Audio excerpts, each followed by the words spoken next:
I can't believe I'm saying this, but this is my 200th video I've made for this channel. Even my dogs are impressed. When I started this channel, it was so that I could have a repository of little circuits that I knew worked.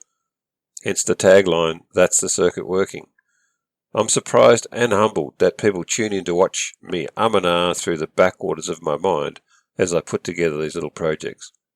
Thank you if this is your first video, and super thank you if you've been here for a longer part of the journey.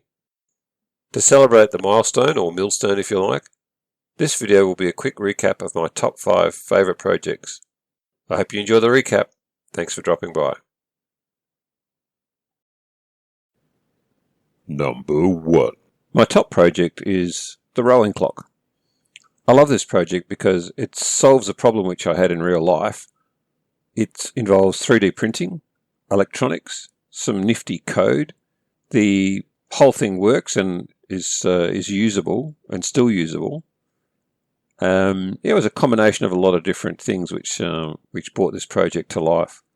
And the video itself does involve my dog Kelly wandering past, which she was sort of like my apprentice, always there and abouts when I was making these things, and used to spend as many cold nights downstairs in the garage that I did by my feet, sniffing the solder fumes as well. So yeah, I missed that girl. But the rowing clock, very special. Number 2. Second on the list is the cat laser video. So in the middle of a dark Tasmanian winter, I decided to build a cat laser.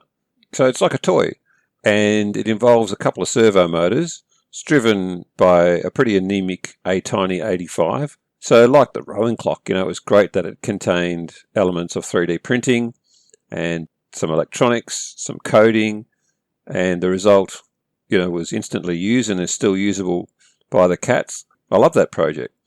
Number 3. The third one is the train switching servo mechanism. This was a bit of transcontinental banter between myself and Pile of Stuff. So Pile of Stuff, I'd sent him a programmer for A-Tiny 85s and A-Tiny 13s, and he did a video on them, but he wasn't too impressed by them, and he sort of tossed it away at the end of the video. And I thought, right, I'll build something which shows that you can use that program. I guess that's what I started out. But then he mentioned that he actually needed to move some tracks using a servo. And I think the problem was trying to get this thing to work with jitter, with lack of jitter. And so there was actually a bit of programming. I mean, most of the project was about the programming, particularly doing things like averaging the position of the potentiometer so there's no jitter, and holding the position when it's actually achieved it. Yeah, that was a very good project. I enjoyed that, and I enjoyed the conversation backwards and forwards with Pile of Stuff over that as well. Plus, it was pretty funny because it had a bear in it at the end that was rescued, and a lot of unbearable jokes as well, so that was pretty funny. Number 4. Number 4 is the car timing situation, and again, this is solving a real problem. So at the school that I work, there were students that were involved in making cars with little CO2 cylinders and then firing them along a track and measuring the timing. But the timing was done with a manual timer, and so they asked me to get them started on the right track for doing automatic timing, which I did with a laser gate. And I learned a lot about laser gates and timing and all sorts of things in that project. And it worked, and it was lovely. So that was terrific as well. Number 5. Number 5 is the power supply unit that I built for the lab.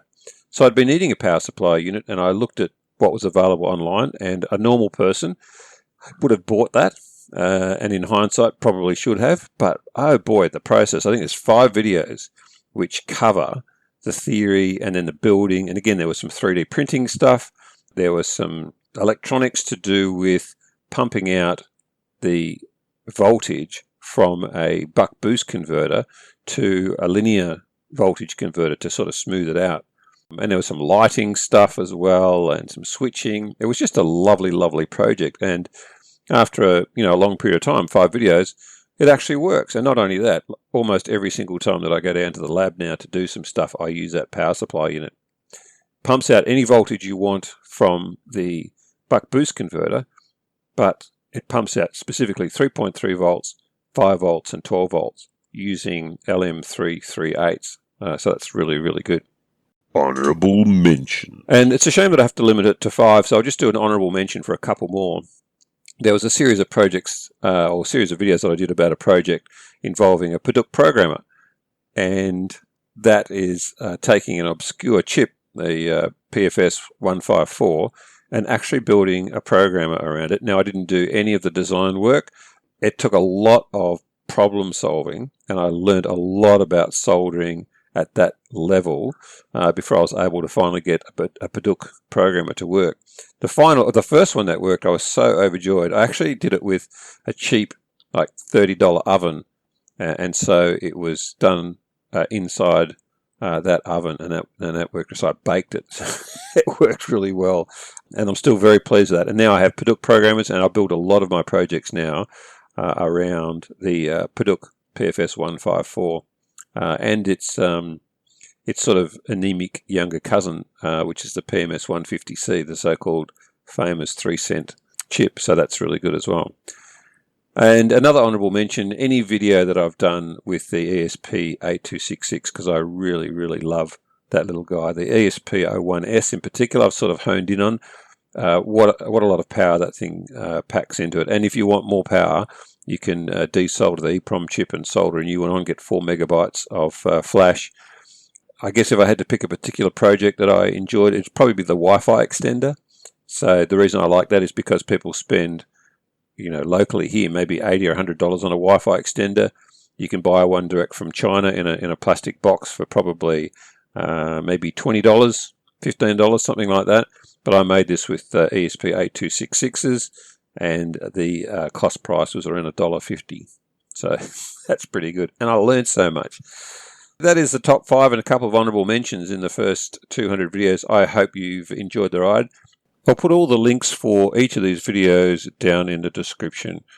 Do enjoy the travel back through time. And I'm supposed to say, don't forget to like and subscribe, but really, you do you. It's just, it's been great to have you here for either this video or, the whole lot.